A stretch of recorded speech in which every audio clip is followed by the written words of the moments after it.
Billboard's Hot 100, September 3rd, 1966. A Lost 45 by the Mindbenders. Ashes to Ashes coming in at number 56, up 19 notches from 75 the previous week. It looked really promising. This was their follow-up to A Groovy Kind of Love, which went to number 2, and radio stations were picking up on this record. But here's the thing. It was not a strong record. Perhaps a disastrous follow-up to Groovy Kind of Love. You just know when you listen to a record, sometimes you just know when it's a hit and when it's just not there. It's not a bad record, it's just not there. And I can't pinpoint it. I know I'm being ambiguous, but I just can't pinpoint it. You just know it. The hook, the chorus, just something that grabs you. But there's not anything in this record that really grabs you. It's just a nice, this record would be just a nice addition to your record collection. But you probably wouldn't want to put it at the top of your record collection.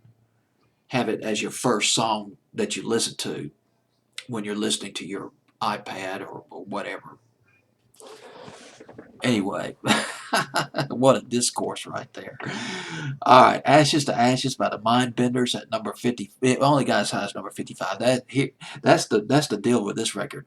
From 75 to 56, and then went one notch up to number 55 the next week and dropped off the charts. The Mindbenders were the backup band of Wayne Fontana. Wayne Fontana founded the Mindbenders in 1963. They had a British hit in 1964, and then in 1965, around spring of 65, it was The Game of Love. Absolutely brilliant Game of Love. The genius was in the simplicity, the directness of the lyrics of Game of Love.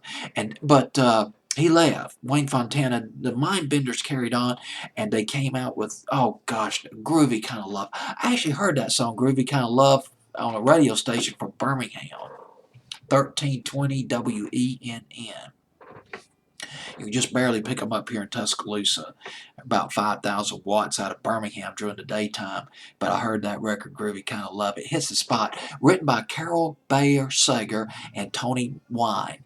Tony Wine later sang on Sugar Sugar with Ron Dante as the Archies. She also co-wrote the song. God, one of my favorite songs out of the late 60s. I can't get enough of it. Black Pearl by Sonny Charles and the Checkmates. Summer '69, Tony Wine, she wrote that record or co-wrote the song, and got into the country field later on in her career, working with Waylon Jennings, I believe. But we're getting far ahead.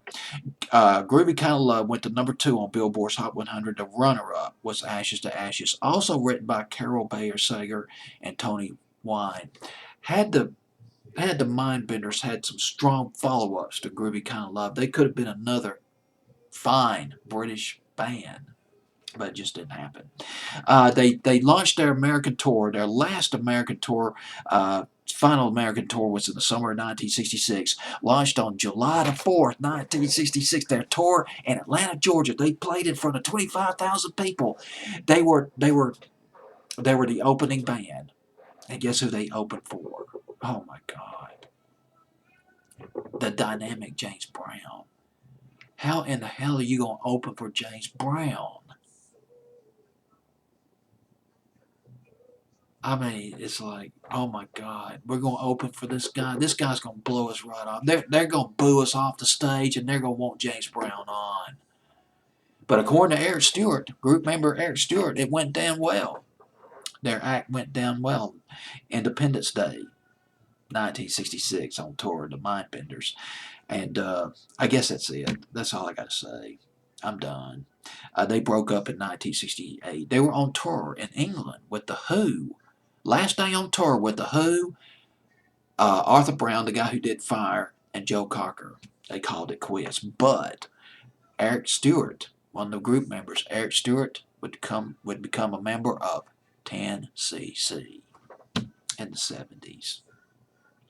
From Manchester, England, the Mindbenders with Ashes to Ashes. Coming in at number 56 the week of September 3rd, 1966. Billboard's Hot 100.